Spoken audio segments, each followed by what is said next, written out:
Ya, vamos a pasar lista, ya, un ratito, por favor.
Daniela Arriola,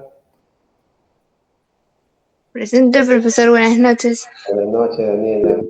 Valeria, Buenas noches, profesor, presente. buenas noches, Valeria. Gracias. Ellen Cabral, Presente, profesor, buenas noches. gracias, Ellen, buenas noches. Alistair Cayosani, Presente, profesor, buenas noches. gracias. Daniel Carrasco, Presente, profesor. Buenas noches. gracias, Daniel. Karina Dávila, Presente, profesor. Buenas noches. gracias, Karina. Janet Durán, Presente, profesor. Buenas noches. gracias, Janet. Anabel Herrera, bueno, Anabel no, ¿no? Richard Guamán, gracias, Richard. Wilman Guamán, Presente, profesor. Buenas noches. gracias. Yendi Huasco, Presente, profesor. Buenas noches. gracias, Yendi. Marisol Malqui, Blanca Marín, Presente, profesor. Buenas noches. ¿Se me oyó? Presente. Silvia Mego, Profesor, disculpe, Blanca Marín, ¿se me oyó? Blanca Marín, sí. Gracias, profesor. Profesor, disculpe, Marisol Malqui. ¿Me Marisol escuchó? Malqui, Sí. ya, ok. Silvia Mego, Buenas noches, profesor. Presente. buenas noches, Silvia. Carlos Milla,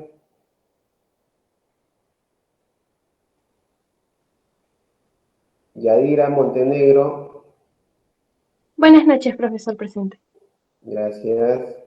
Johanna Nunayaye,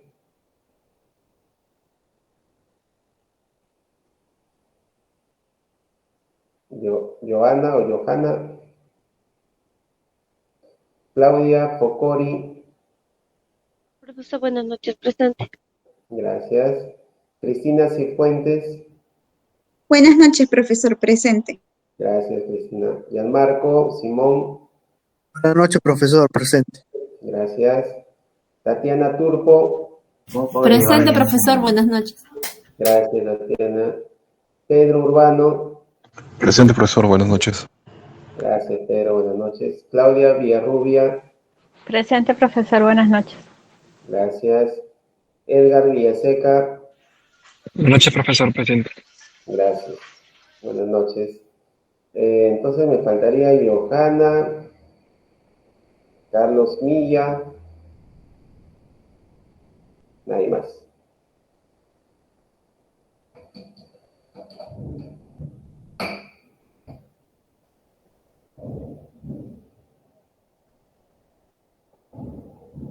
Ya. A ver, vamos a compartir.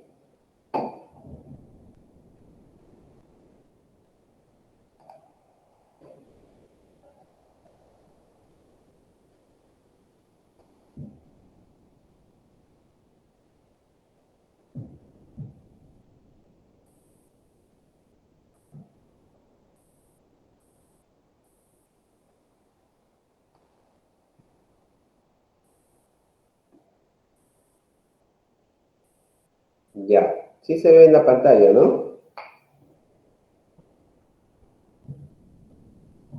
Sí, profesor. Ok. Bueno, ya un poco ya entrando al tema de eliminación, ¿no? Un poco habíamos visto de manera general los procesos técnico-archivísticos en la clase anterior, ¿no? De manera general. Estos procesos, por cierto, ¿les han remitido a sus plataformas el PPT anterior? El anterior sí, profesor, pero este no. Y Ya. ayer no terminamos algunos diapositivas. ¿No terminamos? No, profesor. Del anterior, a ver. No se concluyó lo que pidió, profesor. Sí, Ok. no concluimos. Ya, entonces, a ver, denme un minutito entonces. Gracias por avisar.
Profesor, usted está con el labio apagado.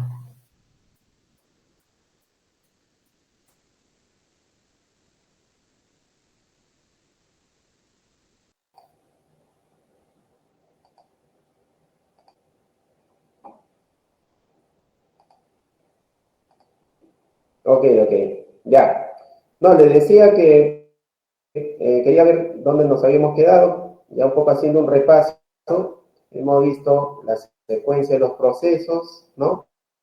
Los procesos archivísticos que están considerados en la Directiva de Administración de Archivos. También hemos visto que el proceso de valoración de documentos, dentro de ese proceso se desprenden dos, ¿no? La transferencia de documentos y la eliminación, ¿no? Entonces, nuestro curso se enmarca dentro de este proceso. Pero es importante que puedan ustedes conocer previamente los demás procesos o en paralelo. Es por eso que hemos visto un poco en resumen, de manera general, todos estos procesos archivísticos, ¿no? Dentro de la administración de archivos hemos visto los niveles de archivo que deben existir, ¿ya? Obligatoriamente, ¿cuáles son? ¿Qué niveles de archivo de manera obligatoria deben de existir en una entidad? Obligatorio, ¿no? Gestión y central. Sí. Ok. ¿Alguno opina que el periférico también? Creo que, profesor, los 5 son importantes, que por algo están ahí, pero ya va a depender de la organización, institución, Claro. Cómo lo adapten y cuál va a ser su necesidad previa, ¿no? Correcto. Pero obligatoriamente, o sea, sí o sí, o sea, sí, estoy totalmente de acuerdo contigo, los 5 son importantes y deben ser considerados cuando su necesidad lo requiera, ¿no? Pero hay unos niveles de archivo que sí o sí no son opcionales, o sea, son obligatorios. ¿Cuáles son? Los de gestión y el De central. gestión y central, profesor. Compañeros también.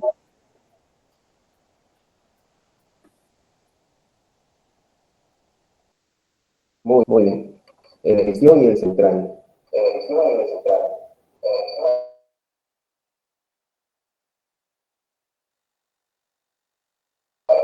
Ya, Bajita la vista. Está fallando.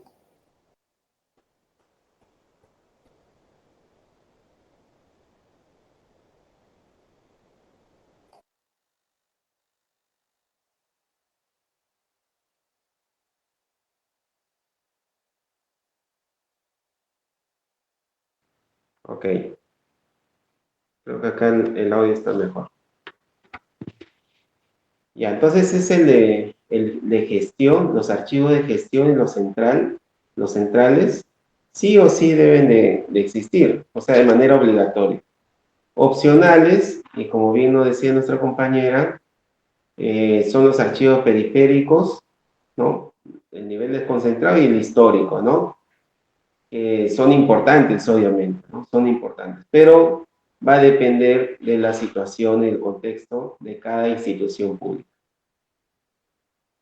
Ya también habíamos visto el tema de la organización de documentos, las agrupaciones documentales, ¿no? Entonces, tenemos 3 agrupaciones. Los fondos documentales que hemos dicho que son el conjunto total de los documentos que existen en una institución pública. Por ende, los fondos los referenciamos como las entidades, el nombre de las entidades, ¿no? Las instituciones públicas. ¿Ya? Por ejemplo, todos los documentos que genera el Ministerio de Vivienda, pues el fondo documental será vivienda, ¿no? Igual Agricultura, igual Municipalidad de Lince, o Municipalidad de Jesús María, Barranco, Chorrillos. Todos esos son unos fondos, toda la documentación que produce estas instituciones. Luego hemos visto las secciones que son ya de manera más particular y específica los documentos que produce cada oficina. Y hemos dicho que las oficinas, la terminología ya ha cambiado, son unidades de organización, ¿no? Entonces, cada unidad de organización tiene un conjunto de documentos, ¿ya? Todo ese conjunto de documentos forman una sección. Y la serie de documentales también es una agrupación documental, pero está conformado ya por un conjunto, pero de tipos documentales, por un mismo asunto, ¿no? Que puede ser, bueno, y que es trabajado así para, en nuestro caso, para propuesta de eliminación. Cuando yo propongo eliminar documentos, no propongo eliminar documentos por tipos documentales. Yo elimino documentos por esta agrupación, por serie documentales, ¿ya? Entonces, la agrupación mínima que se pide para eliminar documentos es la serie documental. ¿Ok? Eso también ya lo habíamos visto, pues un poco la continuación de la lámina anterior, el fondo, la sección y la serie. ¿Ok? No sé si tienen consultas o preguntas sobre este tema, si no ya vamos pasando para poder continuar con lo que habíamos dejado pendiente.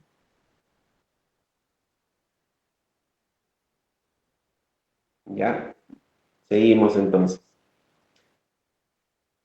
Entonces, la identificación, clasificación, sistema de ordenación y asignación de asignatura. ¿Ya? Estas son las etapas de la organización documental. ¿Ya? Entonces, las etapas de la organización documental también están en esta lámina, ¿ok? Luego hemos visto la descripción de documentos y los instrumentos de descripción que se utilizan para cada nivel, para cada agrupación documental. ¿Ya? Para un fondo se utiliza la guía, para una sección se utiliza un inventario, o una serie también, y para describir piezas documentales se utiliza el catálogo. Profesor, un momentito, por favor.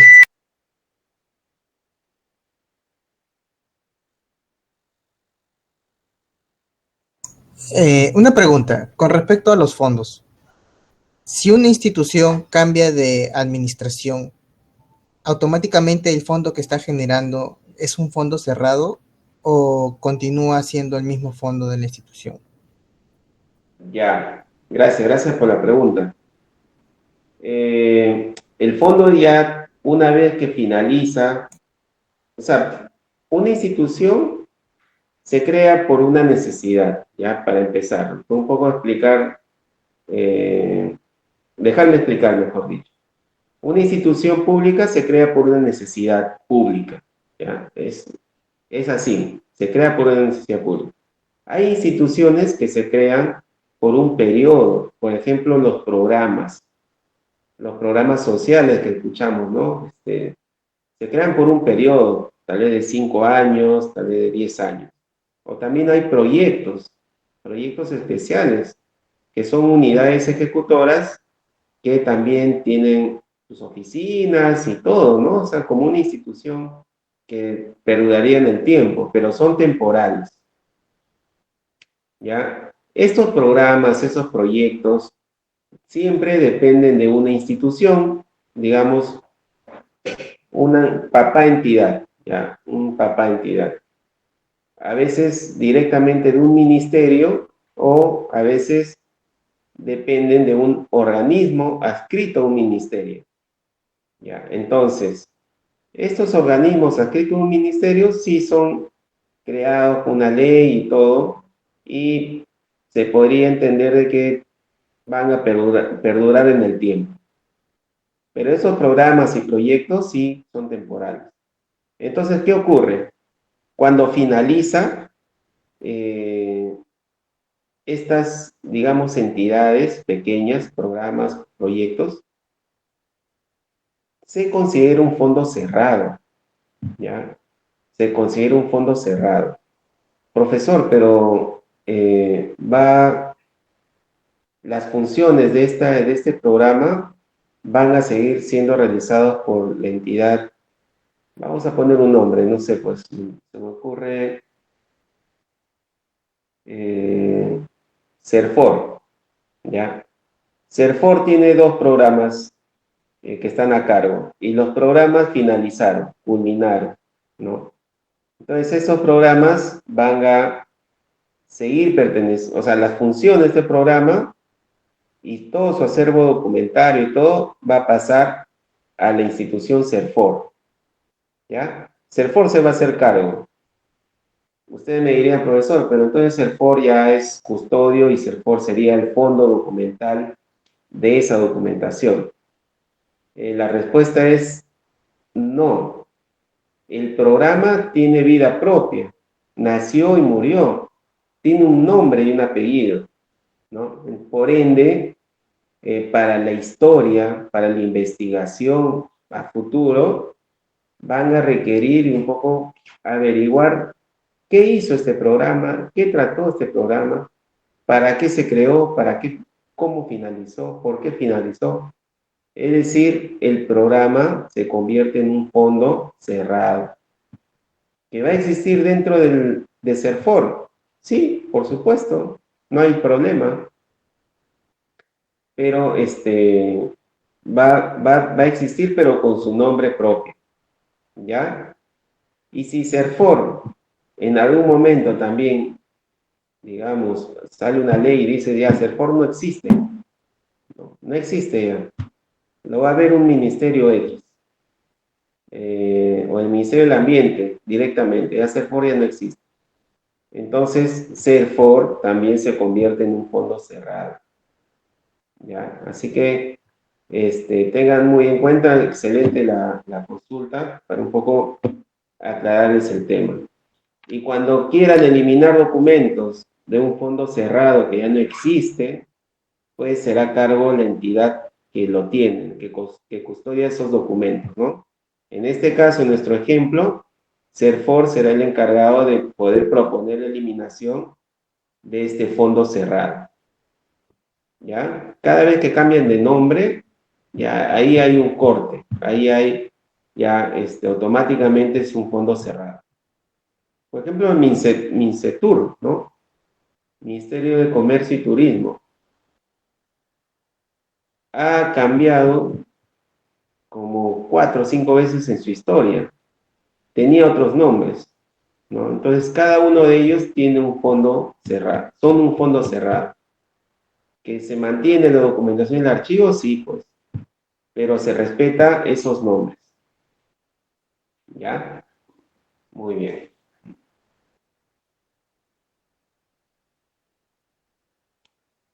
Bueno, en la descripción también hemos visto las finalidades, que es facilitar la localización de los documentos, garantizar el control del patrimonio y finalmente nos ayude a poder localizar y atender eficientemente el acceso a la información.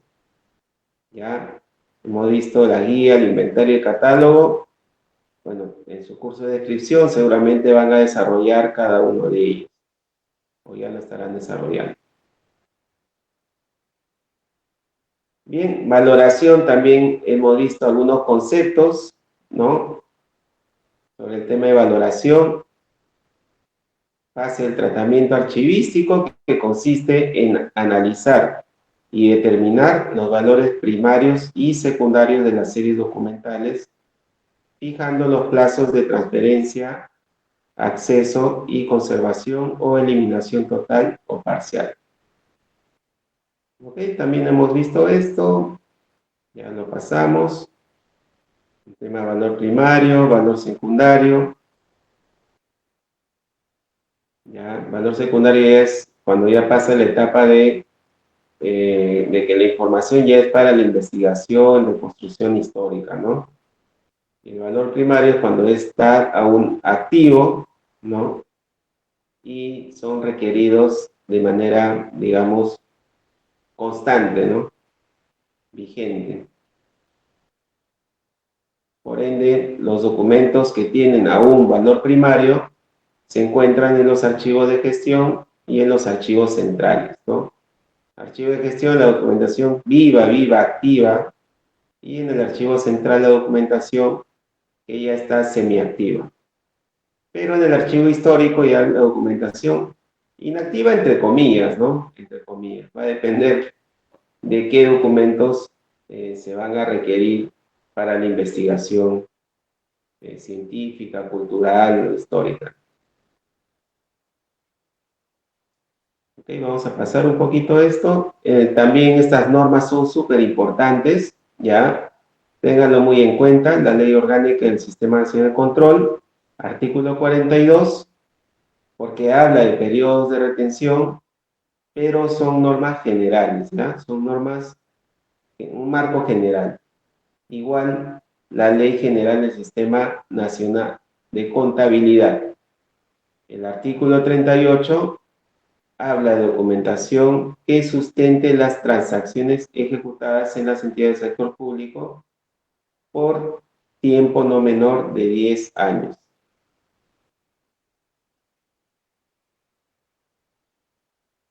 ¿Ya? En el caso de documentos de valor temporal, son aquellos que por su contenido dejan de ser imprescindibles y sin trascendencia una vez cumplido el fin administrativo, fiscal, contable, legal y otros que los originó. ¿Ya? Este es en el caso de los documentos de valor temporal. Y de valor permanente, los relativos a los asuntos administrativos, ¿no? Pero que son indispensables para la entidad de origen o para otras entidades. O los referentes a la protección de los derechos ciudadanos. En el caso de planillas, legajos, o resoluciones, partidas de nacimiento, ¿no? Etcétera. También los documentos de valor permanente también son los que reflejan la evolución de la entidad en términos de sus atribuciones y las funciones establecidas por la ley, la estructura orgánica, los planes operativos y los procedimientos administrativos. ¿Alguno me podría dar algún ejemplo con este punto, ¿no? Con este criterio? Dicen los que reflejan la evolución de la entidad. ¿Qué series documentales podrían ustedes, se les viene a la mente que podrían ser? Las memorias. Las memorias institucionales. Sí, Blanca, tienes razón. Correcto.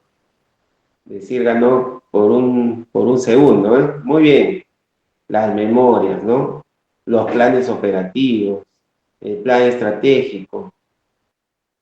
En estos documentos un poco se posa la evolución, ¿no? Los proyectos, los planes que se han tenido durante el transcurso de la institución, ¿no? El otro punto dice, valor permanente, los que aportan una contribución sustancial al estudio y a la investigación en cualquier campo del conocimiento.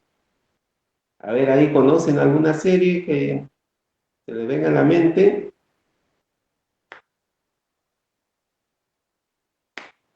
La resolución del profesor. Resoluciones, correcto. Las planillas. Las planillas. Los convenios. Profesor, Edgar, ¿sí? ¿podrían ser los informes? Hay informes situacionales, por ejemplo, ¿no? Ya, los informes. Habría ahí que ver, no tanto, Edgar, ¿eh? No tanto, porque los informes, como tal, bueno, describen un hecho, un análisis y unas conclusiones sobre un caso en particular, ¿no? Sí, profesor, disculpe, pero he visto los informes, porque, por ejemplo, ¿no? Muestran los estados financieros de tal año, ¿no? De tal entidad, ¿no? También como otras materias que pueden ser. Ya, ahí tal vez estos informes formen parte de un expediente, ¿no? Pero el expediente puede ser estados financieros, ¿sí?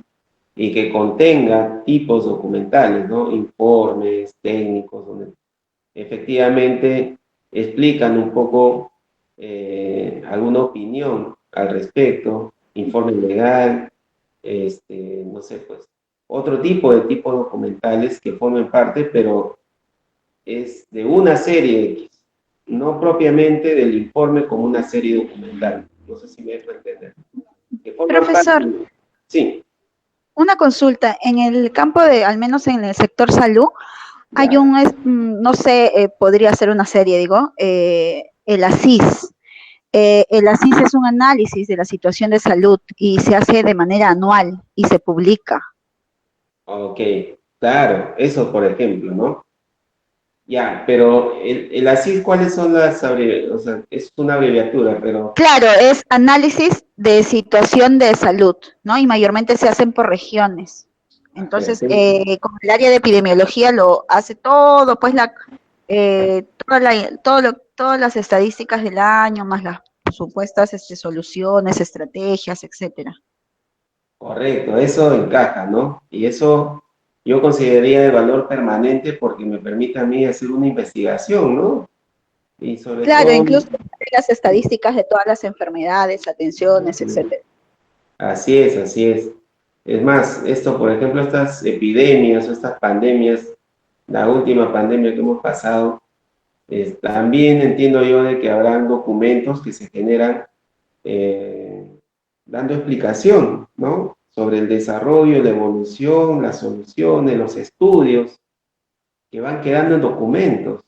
De acá a 50, 100 años, seguramente habrán investigadores que quieran saber qué pasó en 2020. ¿Por qué? Por una simple gripe, entre comillas, murieron tantos miles de personas, lamentablemente, ¿no?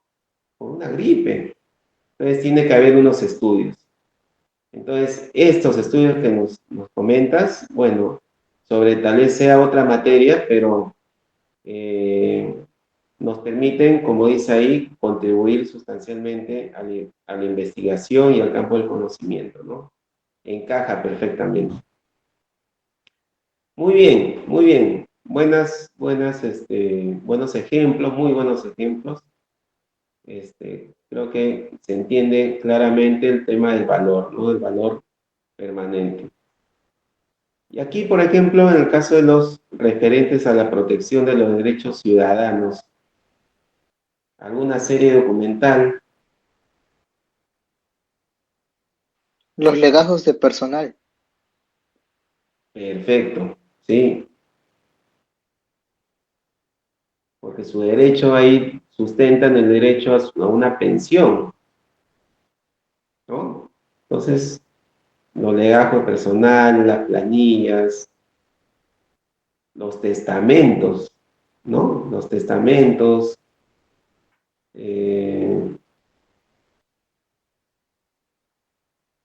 ¿Qué otra serie documental ustedes consideran que permite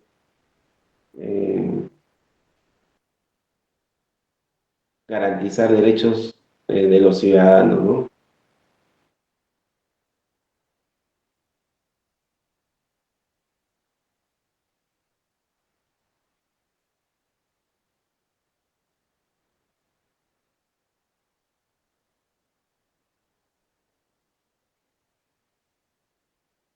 Incluso yo podría ahí considerar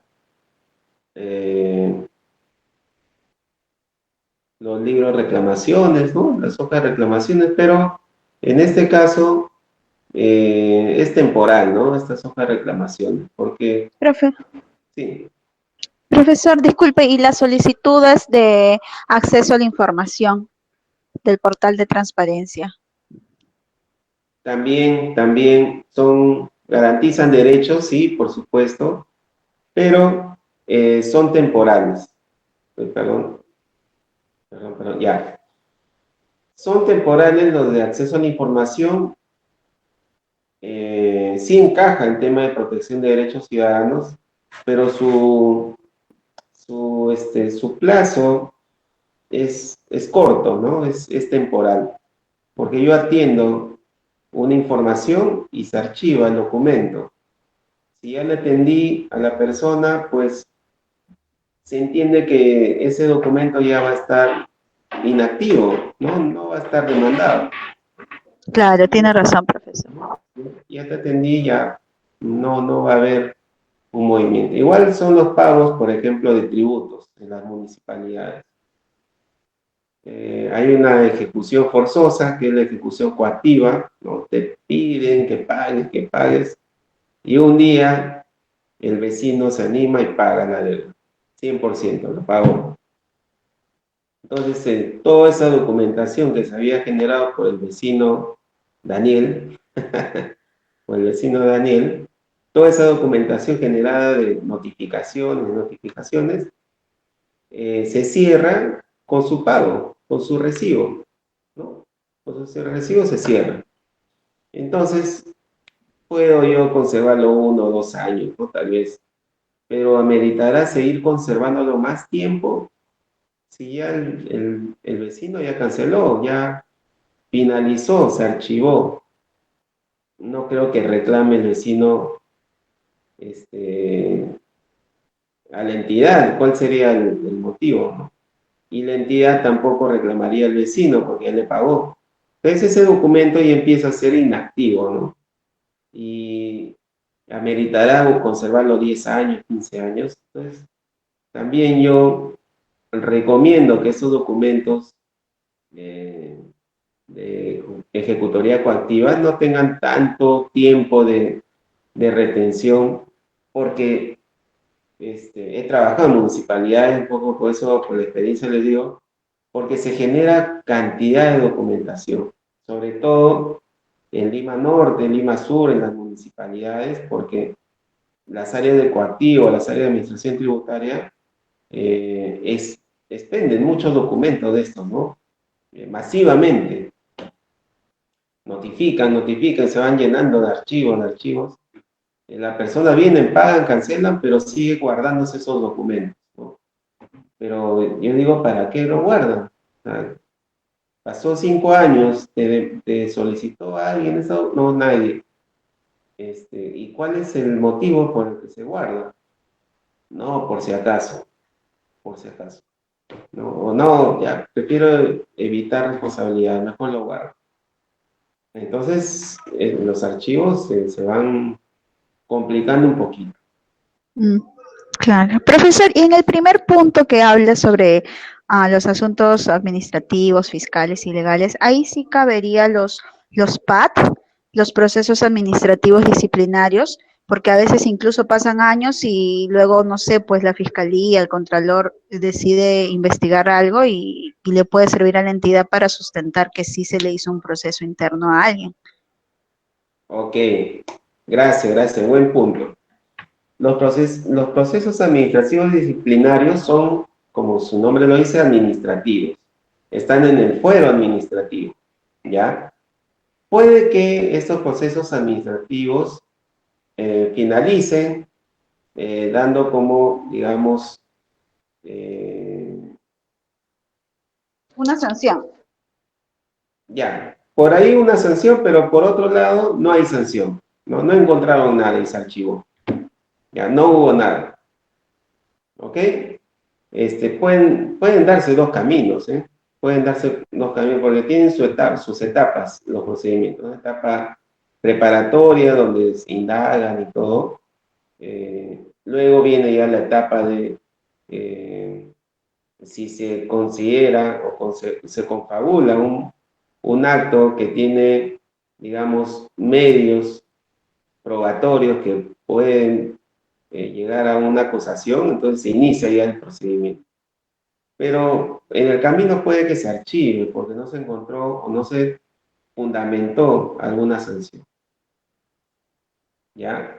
Entonces ahí queda el procedimiento administrativo finalizado. ¿Qué ocurre en el caso de los que sí tienen sanción? ¿Ya? Esos no se pueden eliminar. Porque como bien dices, más adelante lo pueden requerir. O estas sanciones pueden determinar, por decir, inhabilitación por 5 años de la persona, vamos a poner otro nombre, ya mejor nos ponemos otro nombre, de la persona XXX, ya, 5 años de inhabilitación.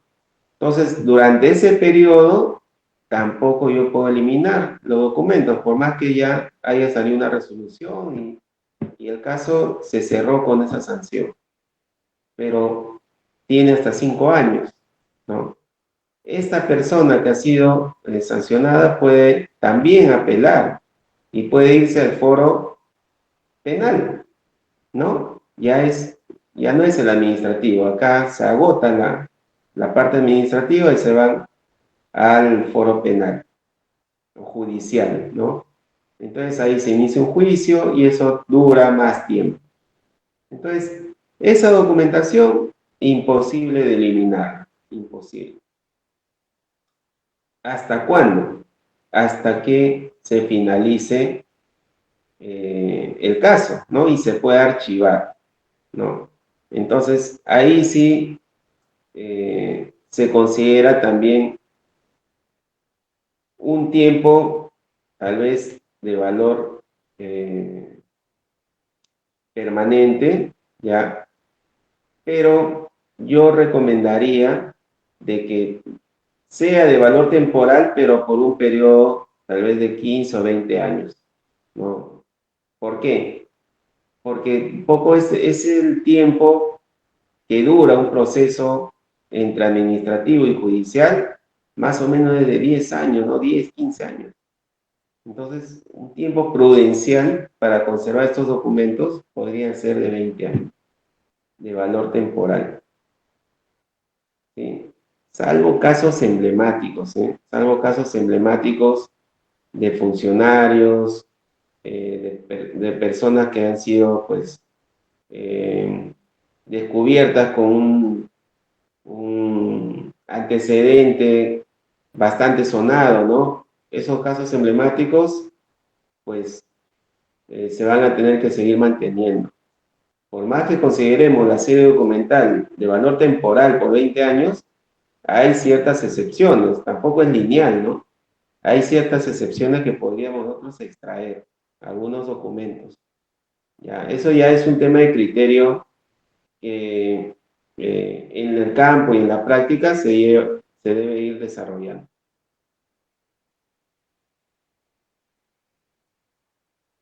Bien.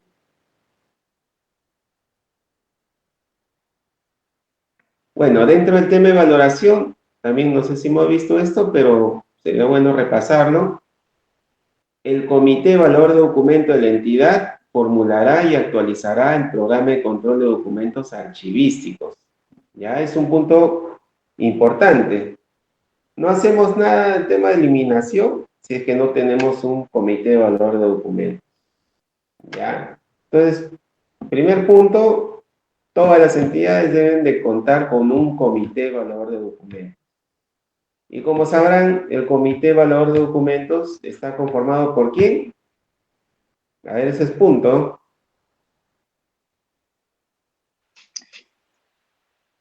Es el representante del órgano administrador de archivos, ¿Ya? El titular de la entidad, bien, el jefe de cada unidad de organización, el jefe de la unidad informática o el que haga sus veces.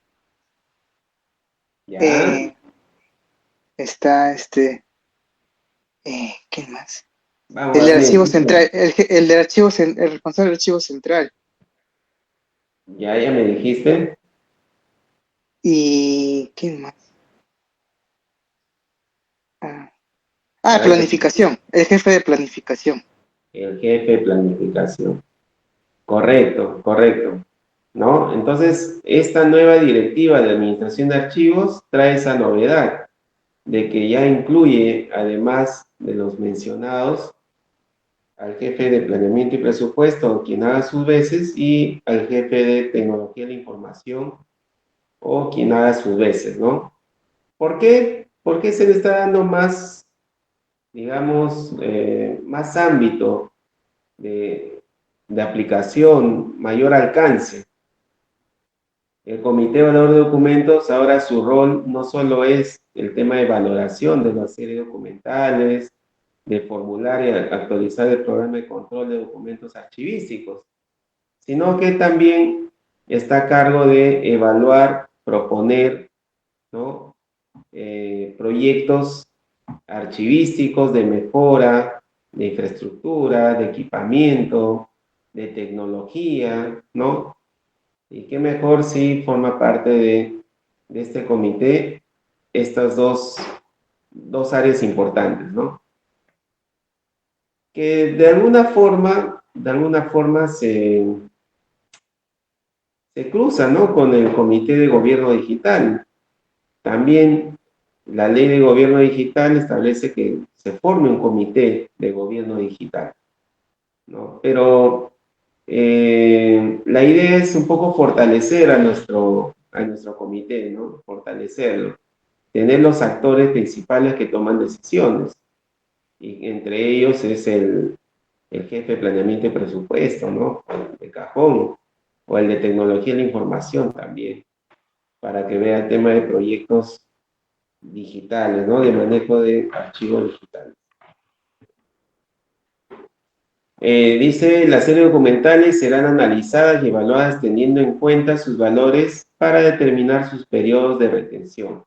Es cierto, nosotros debemos de realizar las valoraciones desde las series documentales, desde esta agrupación documental, ¿ya? No se valoran los documentos desde los tipos, desde tipo de documentos, sino desde series documentales. Por eso es importante poder tener nuestro cuadro de clasificación de fondo, ¿no? Eso nos va a ayudar un montón, tener el cuadro de clasificación de fondo documental, porque ahí se va a reflejar la lista de todas las series documentales por cada unidad de organización, ¿ya? Como hemos dicho, por cada sección, ¿no? Entonces, el PCDA será aprobado por la entidad.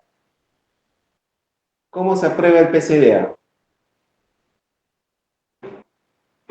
Mediante una Con una resolución ministerial o jefatural. No, depende de la entidad, ¿no, profesor? Muy bien, don Blanca. Efectivamente. Puede ser de entidad o jefatural, dependiendo de la entidad. Muy bien, ese, muy bien. Así es. Puede ser jefatural, puede ser ministerial, puede ser una resolución de alcaldía. Entonces, el factor común es que tiene que ser aprobado por una resolución de la más alta autoridad de la institución. ¿Ya? De la más alta autoridad de la institución. Excelente. Punto para los tres, ¿eh? El archivo central formulará un cronograma anual de transferencia de documentos del archivo de gestión al archivo central y al AGN de acuerdo a su PCDA. ¿Ya? Entonces, eso también nos permite la valoración, como les decía, ¿no? Se desprende la transferencia y la eliminación. En este punto estamos hablando de la transferencia de documentos. ¿Ya? Entonces, transferir documentos del archivo de gestión al central y del central al AGN. Este punto sí les digo que está un poco difícil, el tema de la transferencia del archivo central al archivo general de la nación. La norma, ¿qué dice? ¿Después de cuánto tiempo tiene que transferirse del archivo central al archivo general de la nación? 30 años después. 30 años, ¿no? La norma dice que son 30 años que tiene que conservarse en la institución para transferirse al Archivo General de la Nación. Pero la realidad, bueno, esta norma, el decreto legislativo 19414, que salió en el año 1972, donde establecía esta transferencia, bueno, en ese entonces seguramente había espacio, había proyecciones, ¿no? Las instituciones también eran mucho menores que ahora, ¿no? Pero ya pasaron 50 años después de la fecha de este decreto ley, ¿no? Y la realidad vigente actual es que sería imposible, ¿no? No solo para el Archivo General de la Nación de Perú, ¿no? Para cualquier archivo de cualquier región, Argentina, Colombia, sería imposible que reciba o acopie la transferencia de documentos de todas las entidades públicas pasados los 30 años. No lo veo realista. Es por ello de que en esta nueva directiva de administración de archivos establece de que pueden crear un archivo histórico, ¿no? Y tiene que estar registrado en la base de datos del Archivo General de la Nación. ¿Ya? Tiene que pertenecer al registro del Archivo General de la Nación, de los archivos históricos del país. ¿Ya? ¿Qué se puede transferir del Archivo General de la Nación? Algunos documentos históricos, sí. ¿Ok? Algunos documentos históricos. Que tal vez sean emblemáticos, que tal vez sean realmente, digamos, que pueden ser bastante consultados por los investigadores y que ameriten una conservación especial, ¿no? Entonces, estos sí tienen que ser transferidos a la GE. El archivo central elaborará un cronograma anual de documentos a eliminarse de acuerdo a los plazos de retención establecidos en su PCA. Bueno, esto lo mencionaba, ¿no? Por un lado es la transferencia y por otro lado es la eliminación. Y finalmente la AGN autorizará la eliminación de documentos declarados innecesarios. Ya. ¿Quién más autoriza la eliminación de documentos? Pregunta de 2 puntos.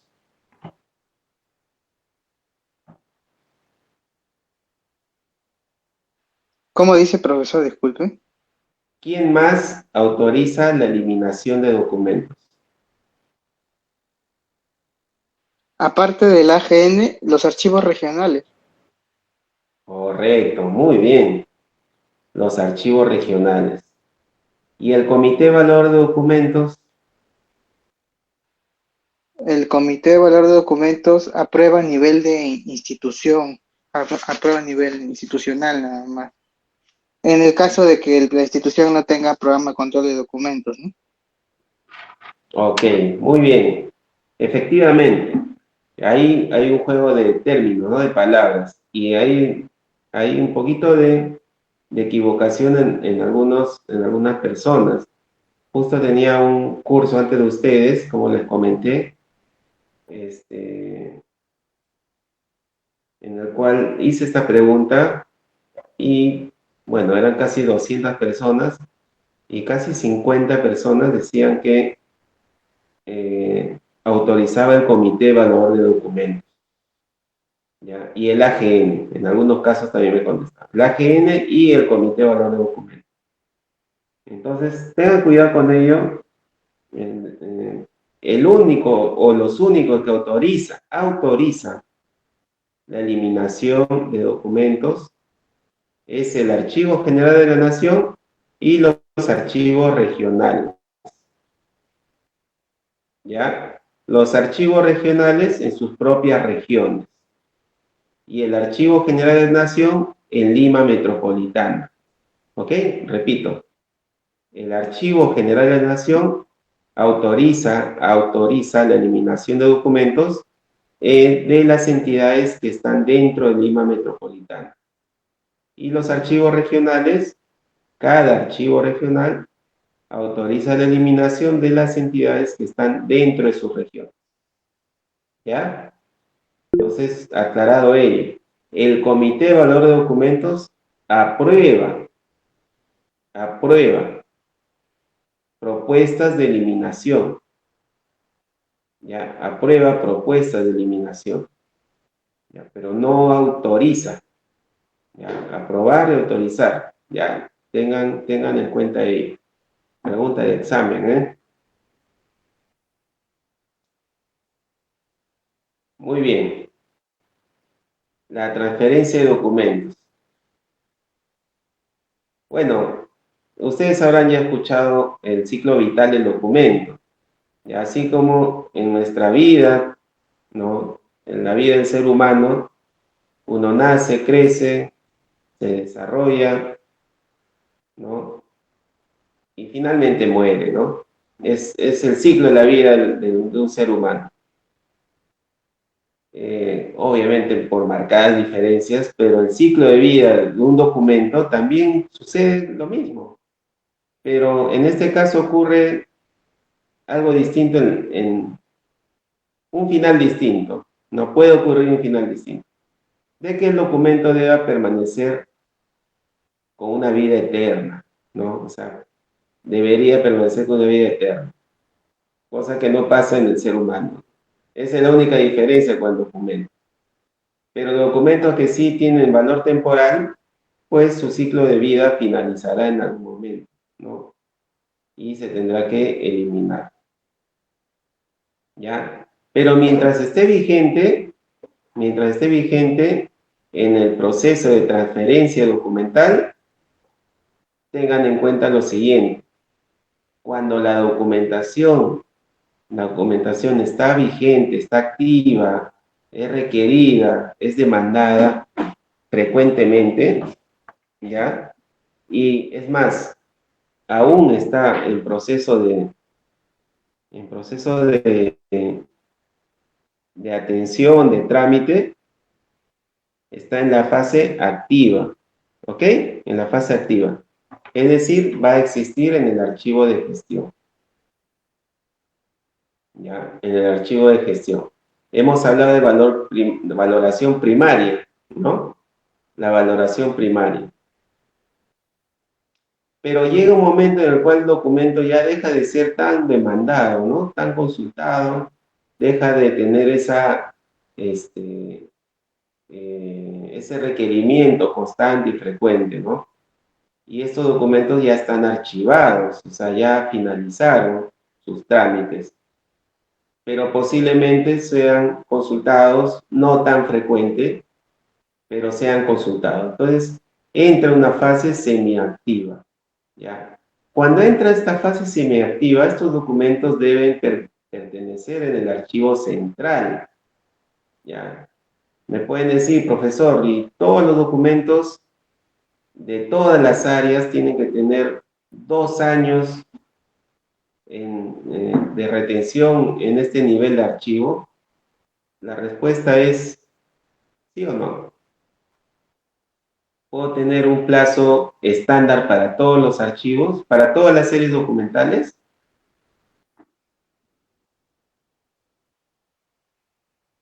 ¿Qué creen ustedes?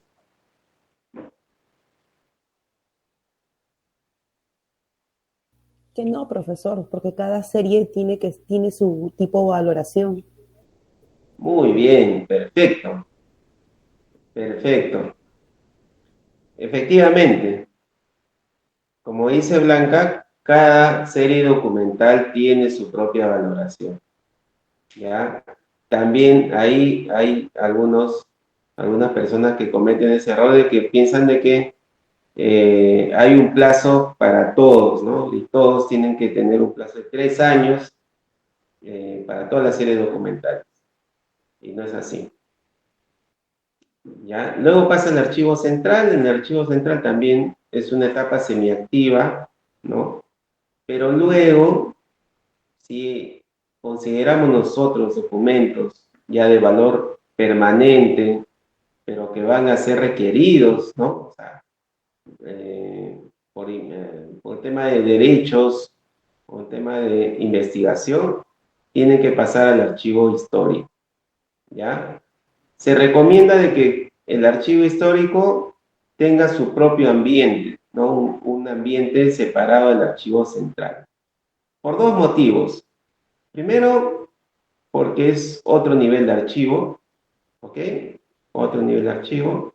Y segundo, porque la documentación, por lo general, de estos archivos históricos, que ya datan más de 30 años, 40 años o 50, ya en algunos casos tienen deterioro, ¿no? Están deteriorados y por ende pueden generar algunos hongos o algunos microorganismos que al juntarse con los documentos que están en el archivo central semiactivos pueden contagiarlos, ¿no? Y al contagiarse puede empezar a tener un contagio masivo de los documentos. Ha pasado. Así que ahí habría que tener cuidado, ¿no? Profesor, una consulta. Sí. Del archivo central, en cambio, estoy en Tacna, tiene su archivo intermedio y archivo histórico. En todo caso, del archivo central tenía que pasar al archivo intermedio, de intermedio después al histórico. Del archivo central pasa al archivo intermedio. Hace cuestión de transferencia de, digamos, de instituciones, ¿no? De diferentes entidades, tendría que hacer su transferencia al archivo intermedio, del archivo regional de Tacna. A ver, lo que pasa es que el archivo intermedio, a ver, un ratito. Voy a poner esto acá de nuevo, ya. Me dices que del archivo central pasa al archivo intermedio. No. Lo que pasa es que en el caso, sí, te escucho. Las instituciones no hacen la transferencia del archivo central al archivo intermedio del archivo regional de Tacna. No, lo que pasa es que en el caso particular del archivo regional, de los archivos regionales, en el caso del Archivo General de la Nación, tenemos un archivo intermedio, ¿no? Tenemos un archivo intermedio, pero no es que el archivo central, o sea, no es un nivel de archivo como hemos visto, ¿no? Si hemos visto acá en este, ¿dónde está? A ver, vamos a regresar por acá. Me parece interesante tu pregunta. Ya, acá, por ejemplo, ¿no? Acá no hay un nivel de archivo intermedio. O sea, el archivo intermedio no es un nivel de archivo como tal. ¿No? El archivo intermedio cumple una función de poder recepcionar documentos de las entidades que han sido desactivadas, fusionadas, liquidadas de las entidades al archivo intermedio. ¿Ya? O sea, no es un nivel de archivo dentro de una entidad pública. Y ten en cuenta que el archivo regional es una entidad pública, ¿no? El archivo regional o el gobierno regional es una entidad pública. Entonces tiene su archivo central.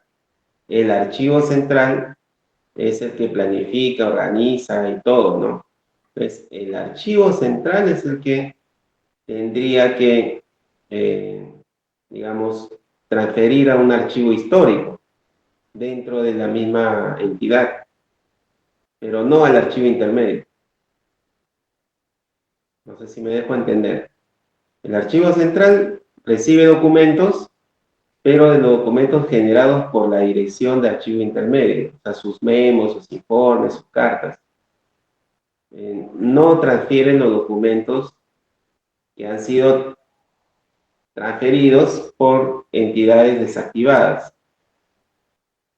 Transfiere documentos al archivo central de los que ha producido esta dirección de intermedio, ¿ya? Y el archivo central puede, a su vez, transferir documentos al archivo histórico de esta entidad, ¿no? Al archivo histórico. Eso sí puede hacerlo el archivo central.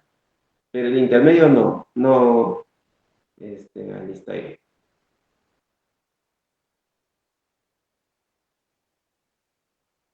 ¿Sí? ¿Quedó claro? Sí, más o menos, porque yo escuché de que hacían transferencia de archivo central al archivo intermedio, ¿no? Por eso es que la ventana del archivo intermedio está colapsando, porque ya no tiene espacio. También Mira. tengo entendido que elimina también documentos, ¿no? El archivo intermedio. Por eso es que era mi pregunta, esa duda, ¿no? Que tenía. Ya, no es un nivel de archivo. Y te puedes basar, por ejemplo, en la directiva de administración de archivos. No existe ahí el nivel de archivo intermedio. Ya, no es un nivel, o sea, es una dirección y cumple una función. O sea, recibe documentos externos, no recibe documentos internos del archivo central, recibe documentos externos de las entidades desactivadas. De ahí sí transfieren documentos al archivo intermedio. Ya, no del archivo central al intermedio, no es un nivel. Ya, eso sí, si gustan lo coordinamos internamente para ver este caso, que es un caso particular, ¿no? Porque no todas las entidades tienen esa dirección de intermedio. Muy bien. Ya, profesor, ok. Gracias por la consulta, ¿eh? Bien, vamos por acá, ya. Bien, entonces este es el ciclo vital del documento. Ya, en cuanto a la transferencia, el archivo central conduce la transferencia de documentos hasta su entrega y recepción final. Ya, la unidad de organización identifica la serie documentales a transferir por el programa de control de documentos. De no contar con un programa de control de documentos, realizar la transferencia de acuerdo al cronograma.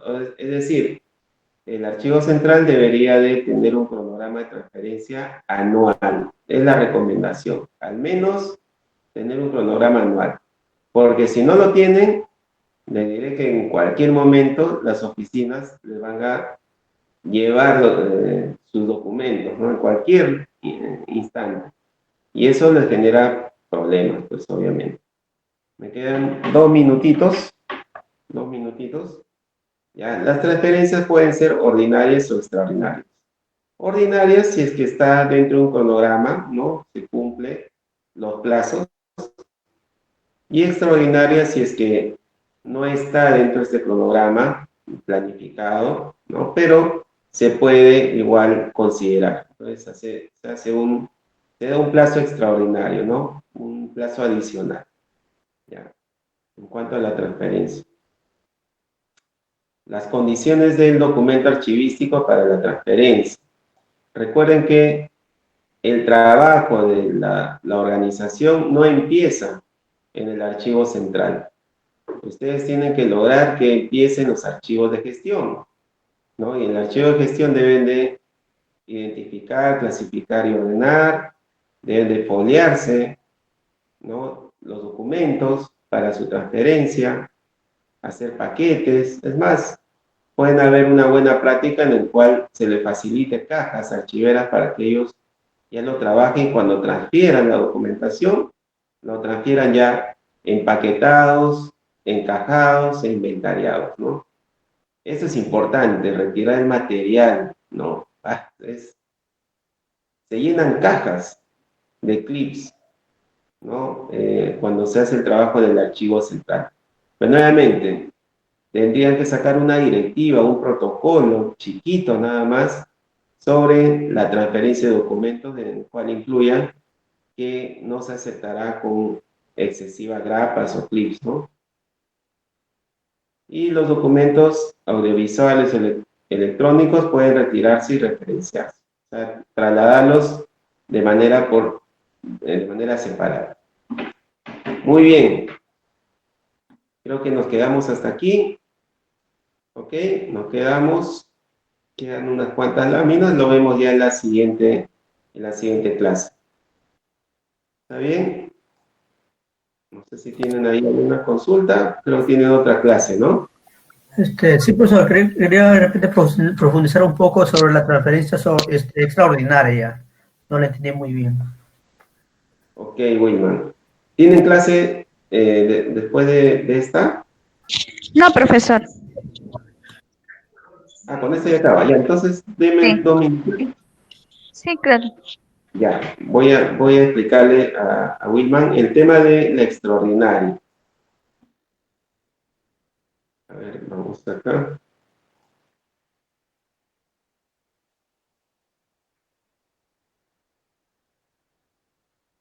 Ya. Como le decía, la transferencia ordinaria es cuando yo ejecuto las transferencias de acuerdo a un cronograma, ya, un cronograma elaborado, aprobado, ya distribuido, ¿no? Pero ¿qué ocurre? Supongamos que en junio se acabó todo mi cronograma de transferencias. En junio ya me hicieron transferencias todas las áreas que tenían que hacer. Pero hubieron 2 áreas que no pudieron terminar con organizar, con preparar toda su documentación. Y me piden que lo transfiera, pero ya estamos en agosto.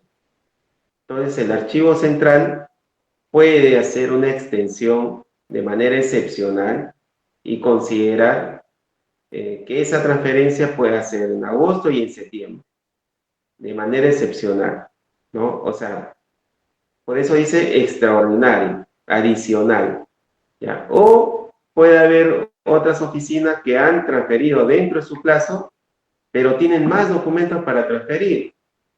Entonces se le considerará en el nuevo cronograma ya un plazo extraordinario, un plazo adicional, excepcional, para que puedan transferir y completar su transferencia de documentos. ¿Ya? Por eso se le llama extraordinario, es decir, que no está dentro del cronograma propuesto inicialmente. ¿Sí? ¿Sí, Wilman? Sí, profesor, ya me quedó claro. Ya. Perfecto. Listo. Sí, sí. Listo. Entonces, con esto damos por concluida la clase del día de hoy. Les agradezco, les pido disculpas. Profesor, tengo una consulta, una pequeña duda. Disculpe. Sí. Dale. Profesor, ¿se puede sacar una directiva interna donde los archivos de gestión puedan ver cómo se clasifica, ordenan documentos, o vea donde mencionó el tema de los clips que no deben colocar, ¿no? ¿Se puede o cómo sería eso? Gracias por la pregunta, Lizar. Excelente. Sí, y se recomienda. Yo recomiendo que se pueda sacar, o bien sea un protocolo, o bien sea una directiva, ¿no? O bien sea un memo circular. O sea, cualquiera de las 3 opciones son válidas. ¿ya? Donde se pueda colocar las condiciones para poder transferir sus documentos, que esté ordenado, que esté clasificado, que esté inventariado, que el inventario tenga cierto formato, ¿no? Ustedes pueden plantear el formato con los campos que necesitan, que esté foliado, que quiten las grapas, ¿no? Es más, como les decía, que lo transfieran en cajas. Si ustedes tienen cajas en el archivo central, les pueden facilitar, ¿no? Por ejemplo, la oficina de personal. Yo, archivo central, voy a la oficina de personal, me entrevisto y me dicen, quiero transferir toda esta documentación. Hago mi cálculo y digo, ustedes necesitan 5 cajas. Y como yo tengo cajas, le voy a dar las 5 cajas. Y le voy a explicar cómo tienen que hacer el trabajo.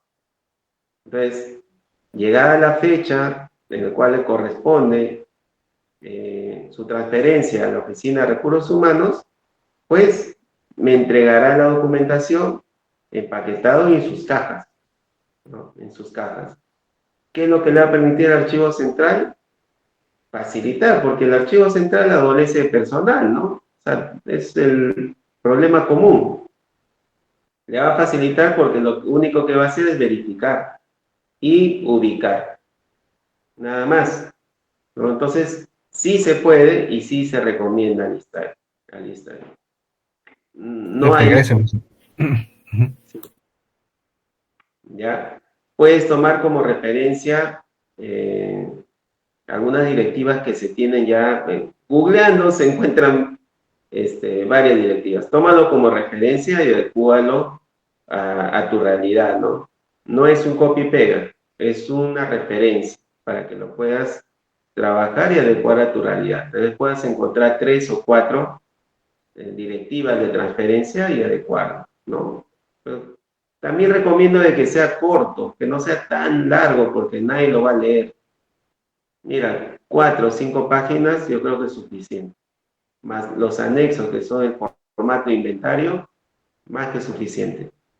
Hay que sea lo más práctico y sencillo. Muy bien. Les agradezco a ustedes, así que nos vemos el lunes. Éxito en sus demás cursos. Y arriba Perú. Gracias, profesor. Gracias, profesor. Buenas noches. Gracias.